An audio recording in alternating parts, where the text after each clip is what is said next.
යාළුවනේ යන්ත්‍ර සූත්‍රවලින් පිරුණු පාට ලස්සන නගරයක බීප් කියලා පුංචි රොබෝ කෙනෙක් ජීවත් වුණා.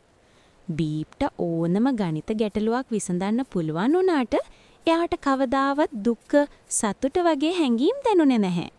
හැමදාම බීප් පාරවල් අතු ගන්න, ලයිට් හදන්න උදව් කළා.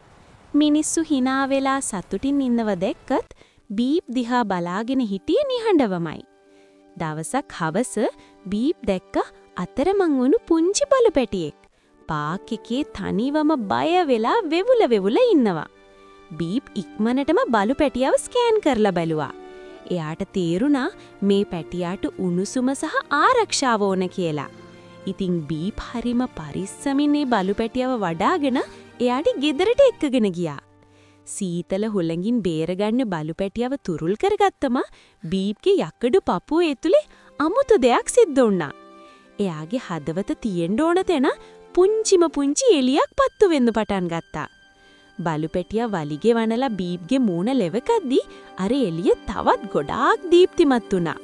බීප්ට මේ දැනන දේ තේරුම් ගන්න බැරි වුණත් එයා ඒකට ගොඩාක් ආස කළා.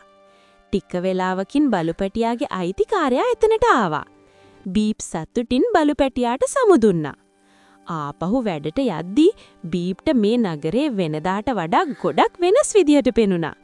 පාටවල් හරීම ලස්සනයි. සද්ද හරීම මෘදුයි. පළමු වතාවට බීප්ගේ මූණේ පුංචි හිනාවක් මැවුණා. එදා ඉඳලා බීප් නගරයට උදව් කළේ එයාගේ මොළයෙන් විතරක් නෙමෙයි, එයාට අලුතින් ලැබුණු එයාගේ ලස්සන හදවතින්.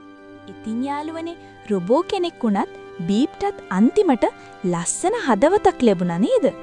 ඔයාලත් මේ ලස්සන කතාවට ආස නම් අපේ SL Story Tunes channel එක subscribe කරන්න අමතක කරන්න එපා. වීඩියෝ එක නැරඹුවාට ඔයාලට ගොඩාක් ස්තුතියි.